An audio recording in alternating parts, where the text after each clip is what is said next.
નમસ્કાર વિદ્યાર્થી મિત્રો, તો આજે આપણે લઈને આવી ચૂક્યા છીએ ધોરણ 10 દ્વિતીય પરીક્ષાનું મિત્રો ગુજરાતી વિષયનું પેપર સોલ્યુશન લઈને આવી ચૂક્યા છીએ। સામે મિત્રો તમને 3 કલાક આપવામાં આવશે, કુલ ગુણ મિત્રો રહેશે 80।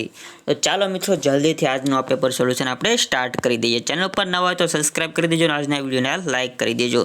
અને મિત્રો આને તમારે પીડીએફ જોતી હોય તો આપણે ટેલિગ્રામ ચેનલમાં વન એજ્યુકેશન ગુજરાત અને વોટ્સએપ ચેનલમાં પણ વન એજ્યુકેશન ગુજરાત અને બેની લિંક ડિસ્ક્રિપ્શનમાં આપી જ નાથી તમને મિત્રો પીડીએફ મળી જશે અને તેને મિત્રો પણ સબસ્ક્રાઇબ કરી લેજો। તો ચાલો મિત્રો વિભાગ એ આપણી સામે આવી ગયું છે। નીચે આપેલા વિકલ્પોમાંથી કોઈ પણ એક વિકલ્પ પસંદ કરીને સાચો જવાબ લખવાનો આપે છે। તો પહેલો ક્વેશ્ચનથી આપણે સ્ટાર્ટ કરી દઈએ। નીચેનામાંથી કઈ બાબત વૈષ્ણવજનને લાગુ પડતી નથી? તો મિત્રો અભિમાની હોય છે તે બાબત વૈષ્ણવજનને લાગુ પડતી અહીંયા નથી। બીજું જોઈએ તો સિલવંત સાધુનો સમાનાર્થ છે મિત્રો, શબ્દાર્થ શું થાય છે? તો મિત્રો ચારિત્રવાન શબ્દાર્થ મિત્રો થાય છે। ત્રીજા નંબરનો ક્વેશ્ચન મિત્રો લઈ લે, શેના કારણે સાગના ઝાડ શણગારેલા લાગે છે? તો મિત્રો આજ્ઞાના કારણે મિત્રો સાગના ઝાડ જે મિત્રો શણગારેલા લાગે છે।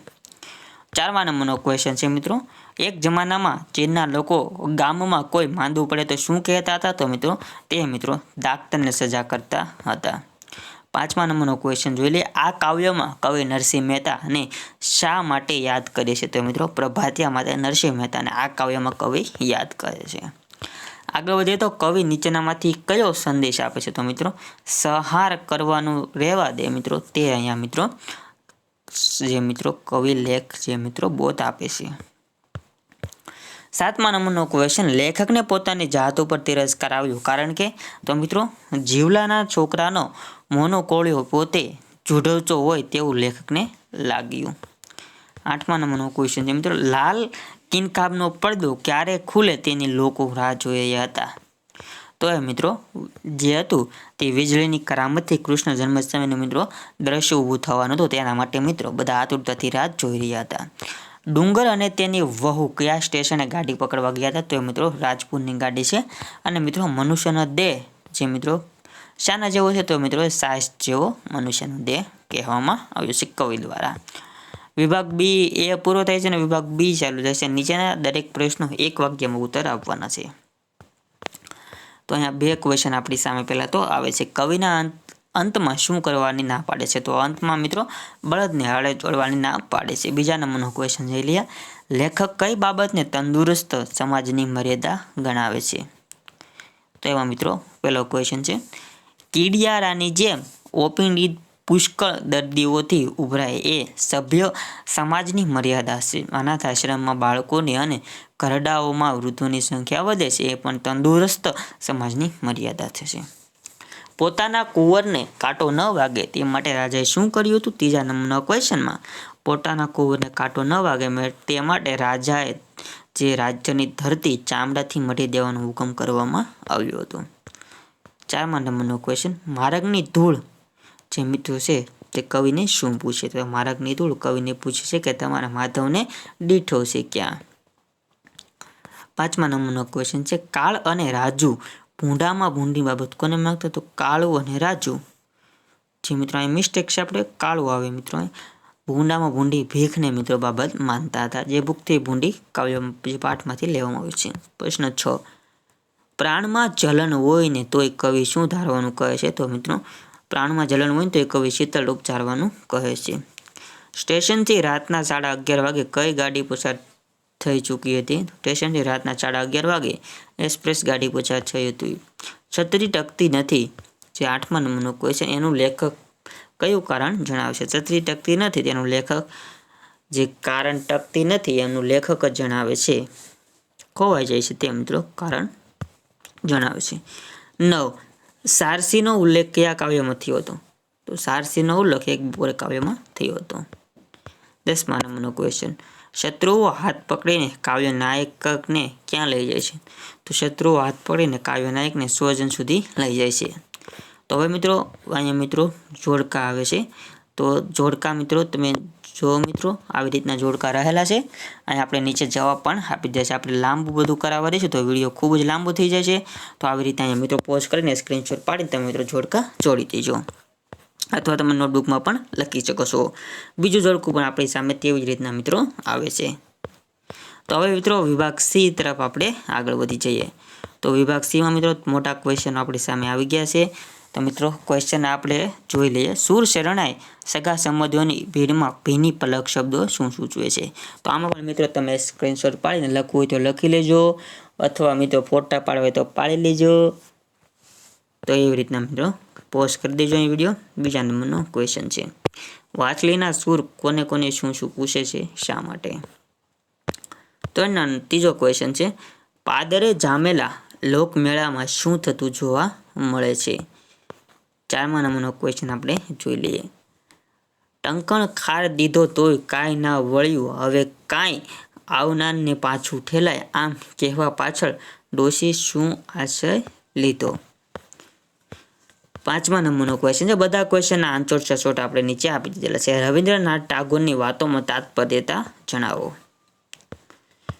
6ઠા નંબરનો ક્વેશ્ચન, ઈશ્વરે કવિ પર શી કૃપા કરી છે? એનો જવાબ મિત્રો અહીંયા આપણે આપી દેલો છે. 7મા નંબરનો ક્વેશ્ચન, કેડીએ ચાલતા કવિ શાનો અનુભવ મિત્રો કરી રહ્યા હતા? તેનો પણ જવાબ આપણે નીચે લીધેલો છે. 8મા નંબરનો ક્વેશ્ચન છે, કવિયત્રી વારંવાર નવમાનું શા માટે કહે છે? 9મો નીચે આવે છે, લ્યો હેંડો હવે પગ ઉપાડો જટ, ગાડી ચૂકી જઈશું, તમે ડુંગરની પત્ની શા માટે કહ્યું? તે મિત્રો ડુંગરની પત્નીએ ડુંગરને શા માટે એવી રીતના કહ્યું હતું? ઢેલ ઘોડીનું વર્ણન કરવાનું છે. તો વિભાગ સી અહીંયા આપણે પૂરો થાય છે. વિભાગ ડી જે મિત્રો વ્યાકરણ વિભાગ શરૂ થઈ છે. નીચેની જોડણી સાચી શોધીને લખો. તો સિલવંત તો મિત્રો સિલવંત આવી રીતના લખાય છે, અને વર્તમાન તો વર્તમાન આવી રીતે લખાય છે. જે આવી જાય છે મિથ્યા, વિશ્વાસ, વૃત્તિ અને સાધુ. તો આવી રીતના મિથ્યા આવી રીતના, વિશ્વાસ, વૃત્તિ અને સાધુ આવી રીતના લખાય છે. મિત્રો અહીં પોઝ કરીને સારી રીતે જોઈ લેજો. હવે મિત્રો સાચી સંધિ જોડવાનું છે. તો સ્વ પ્લસ અચ્છ, તો સ્વચ્છ અહીં મિત્રો થાય છે શ્રદ્ધા, પછી કટાક્ષ, પ્રત્યક્ષ, તંદુરસ્ત ને સમર્પણ. પોઝ કરીને સારી રીતે મિત્રો જવાબ જોઈ લેજો. સમાનાર્થી છે દ્રષ્ટિ, દ્રષ્ટિ તો નજર, વિશ્વ તો જગત, સંહાર તો નાશ, ઉપભોગ તો આસ્વાદ, વ્યર્થ નકામું, લતા વેલ. વિરોધાર્થી શબ્દો છે નિર્મલ તો મિલન, સાંકડું પહોળું, તાજું વાસી, પ્રસન્ન મિત્રો ખીલા, ખિન્ના. હજી આવે છે મિત્રો અલૌકિક, લૌકિક, ઈચ્છા, અનિચ્છા, વિશાળ, સંકુચિત, ભવ્ય, સામાન્ય, તુષ્ટિ તો અતૃષ્ટિ, શિખર તો મિત્રો તળેટી. વાક્યના અર્થ આપવાના છે મિત્રો. ઉપકાર, અપકાર, નીંદવું, નીંદવું એટલે શું થાય છે મિત્રો? તો ઉપકાર ભલું કરવું, કલ્યાણ, ઉપકાર, અનુસાર હાનિ. નીંદવું તો નિંદા એટલે કે વગોવણી કરવી, અને છોડપાસ નકામું ખળવે છે તેને પણ મિત્રો નિંદણ કહેવામાં આવે છે. 16ની મિત્રો જોડવાની છે. તો એ મિત્રો તમે જોઈ શકો છો, આ જોડવામાં આપણે જાજો સમય વ્યો જાય છે, એટલા માટે તમે મિત્રો પોઝ કરીને સારી રીતે જોઈ લેજો. વાક્ય પ્રકાર કહેવાનો છે. તો પહેલામાં મિત્રો કાળના એટલે કે મિત્રો આ વાક્ય છે. વાક્ય તમે જોઈ લેજો. આપણે કાળના એટલે સાર્વનામિક, બે તો સંખ્યાવાચક, તરુણી તો સાર્વનામિક, ને રિસાળ તો ગુણવાચક મિત્રો દર્શાવવામાં આવે છે. રૂઢિપ્રયોગોના અર્થ છે મિત્રો, ઘણા બધા રૂઢિપ્રયોગો આપણે લીધેલા છે. તો મિત્રો પોઝ કરીને સારી રીતે જોઈ લેજો. 1થી તે આપણે 14 તક લીધેલા છે. શબ્દ સમૂહ માટે એક શબ્દ આપણે અહીંયા આવી જાય છે. વિક્રમ સંવતનો છેલ્લો હિન્દુ મહિનો, આસો, અશ્વિની, બાગ બગીચો, ફળઝાડનું ખેતર, વાડી, માળા માથે બાંધવાનો એક પહેરવેશ, પાઘડી, જે તે સ્ત્રીના પતિના મોટા ભાઈ, તે મિત્રો એને જેઠ કહેવામાં આવે છે. તો મિત્રો 15 વાક્યમાં અહીંયા મિત્રો ભાવાર્થ લખવાનો છે. આળસ એ જીવતા માણસને ખબર છે. નિશાન ચૂપ માફક નહીં, માફ નીચું નીચાન. તો આ મિત્રો બે વિશે આપણે જે મિત્રો 15 વાક્ય તમે મિત્રો લખી આપજો. હવે મિત્રો એક અહેવાલ આવી જાય છે. તમારી શાળામાં યોજાયેલ શિક્ષક દિવસ નિમિત્તે યોજાયેલા અહેવાલનો 100 શબ્દોમાં અહેવાલ મિત્રો તૈયાર કરવાનો છે.